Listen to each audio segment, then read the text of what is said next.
안녕하세요. 수아입니다. 조선시대 후반기에 접어들면서 음택풍수지리가 행행하여 사회적으로 문제가 되자 성호 이익선생님을 비롯한 초정박제가 타산 정약용 등 북학파 실학자들은 동기가몽의 기조를 두고 있는 음택풍수지리에 대해서 비판을 하셨습니다.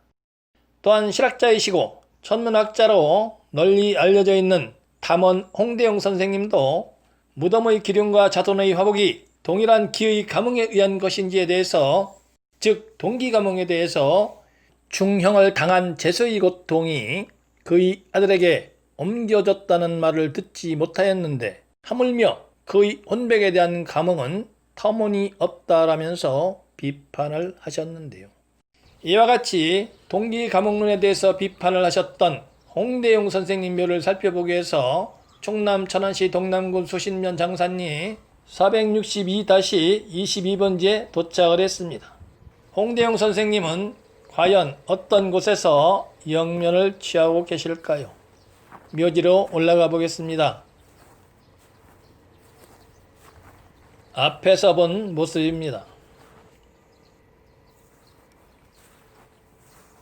좌측에 비석이 있는데요. 이곳에는 탐원 홍공, 대용지묘, 숙인 한산이시 부자라고 되어 있네요.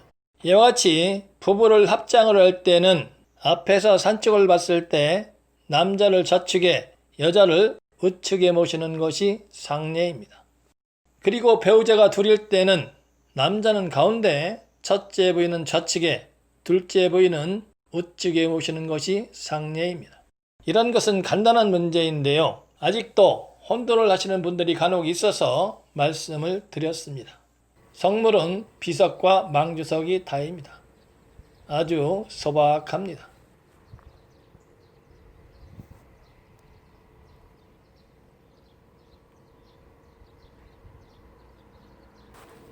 이제 내룡을 살펴보기 위해서 뒤편산으로 올라가 보겠습니다. 내룡을 살펴보기 위해서 묘지 뒤편으로 약 150m 정도를 올라왔는데요. 저 밑에서 치고 올라오는 형상입니다. 그리고 이곳에 산봉우리를 세우고 좌측으로 갈라진 산줄기도 있고 우측으로 갈라진 산줄기도 있습니다. 이곳에서 개장천심한 중출맥이 앞으로 곧장 진출하면서 급경사를 이루면서 뻗어 내려갑니다.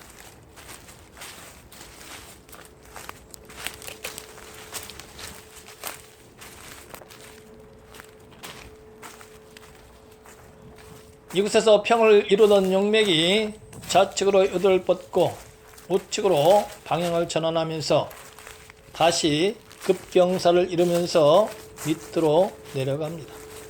이곳에 나타나 있는 용맥의 등성이 부분이 좌우로 상당히 넓습니다.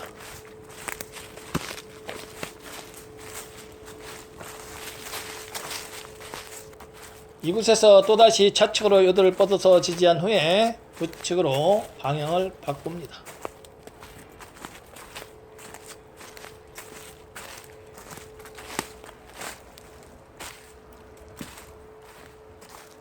그리고 이곳에서 우측으로 갈라지는 용맥이 있는데요. 이곳에서 우측으로 갈라지는 용맥이 네베코가 됩니다. 이곳에서 좌측으로 약간 방향을 바꾼 후에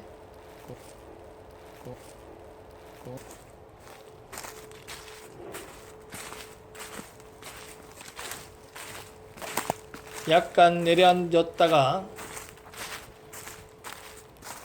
다시 미미하게 솟아오른 후에 나지막한 산봉을 세우고 앞으로 계속 뻗어나가는 형상입니다.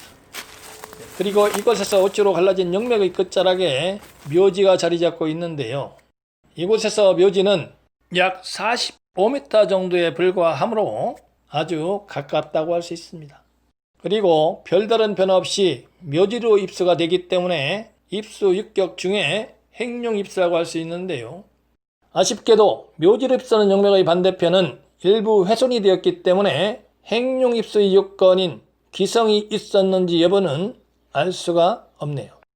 그러나 행룡입수의 요건은 단순히 묘질입수는 용맥이 갈라지는 반대쪽에 기성만 붙어 있다고 되는 것은 아닙니다. 행룡입수맥은 큰 줄기 용맥에서 갈라진 후 1, 2절 미미하게 좌우로 움직이는 듯하다가 아주 가까운 곳에 혈이 맺히기 때문에 큰 줄기 용맥에서 분지한 용맥과 같이 산봉우리를 세우거나 방향을 전환하면서 다시 힘을 모을 수 없습니다. 그러므로 이곳으로 뻗어오던 용맥의 기운을 행룡입수맥 쪽으로 밀어주는 기성이 있어야 함은 물론이고, 큰 줄기 용맥에서 행룡입수맥 쪽으로 갈라지는 이 부분이 좌우로 넓어야 하며, 또한 행룡입수맥의 등성이 부분이 두툼하고 실해야만 혈을 맺을 수 있는 영양을 내포하고 있다 할 수 있으므로 행룡입수맥의 요건도 제대로 갖추었다 할 수 있습니다. 앞에서 홍대웅 선생님면은 행룡입수라고 말씀을 드렸는데요. 이곳에서 홍대웅 선생님 묘지로 갈라지는 부분을 살펴보면 좌우로 상당히 넓습니다. 그리고 이것도 용맥의 등성이 부분이 좌우로 넓습니다.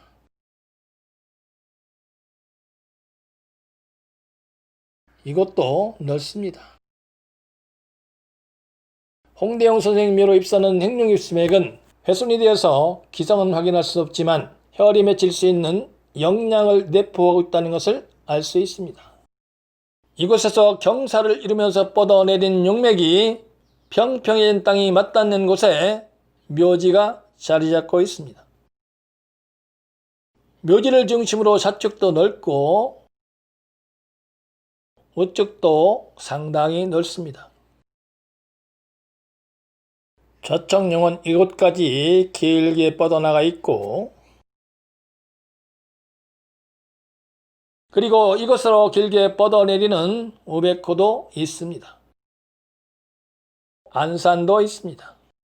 지금까지 앞에서 쭉 살펴본 바와 같이 홍대웅 선생님이 영면을 쳐고 계신 곳으로 뻗어오는 내룡은 이곳에 산봉을 세운 다음에 이와 같이 몇 번의 변화를 거친 후에 묘지 뒤편에 이르게 되고, 이곳에서 갈라진 후 묘지를 입수하는 행룡입수맥은 혈을 맺을 수 있는 영양을 내포하고 있고, 묘지를 입수하는 용맥을 중심으로 이곳으로 뻗어내리는 좌측령도 있고, 또한 이곳으로 길게 뻗어내리는 우백호도 갖추어져 있어서 생기 보존이 용이한 형상입니다.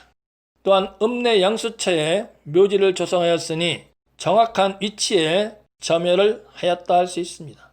그리고 묘지 좌우측의 넓이가 20m가 좋게 넘으므로 혈장으로서 부족함이 없습니다. 묘지 앞 전순도 상당히 넓은 듯 하지만 묘지 바로 앞에서 끝나는 형상입니다. 이곳으로 뻗어내리는 산을 안산으로 삼았는데요. 이 또한 거부감이 없는 형상입니다.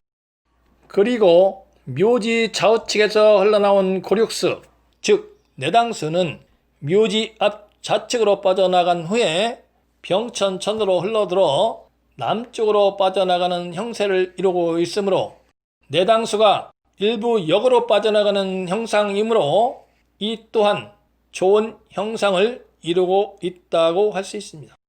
따라서 홍대웅 선생님의 묘는 혈이 맺힌 명당으로서 어느 하나 부족함이 없다 할 수 있습니다. 즉 풍수사의 도움 없이 이와 같은 명당을 찾아내고 정열체에 정확하게 묘를 조성한다는 것은 불가능한 일입니다. 현재 이곳에서 영면을 처하고 계신 홍대웅 선생님의 묘를 이장했다는 이야기가 없는 것을 보면 이곳이 초장지일 것으로 보이는데요. 그렇다면 동기 감옥론을 비판하셨던 분이 살아생전에 지관을 초청해서 자신이 묻힐 명당을 찾았다는 이야기가 되는데요. 참으로 아이러니하지요. 홍대웅 선생님은 실학자의 입장에서 풍수지리에 대한 깊은 성찰 없이 동기 감옥에 대한 일반론적인 견해로 비판을 하셨지만 그 내면에는 명당에 대한 염원이 있었지 않나 싶습니다.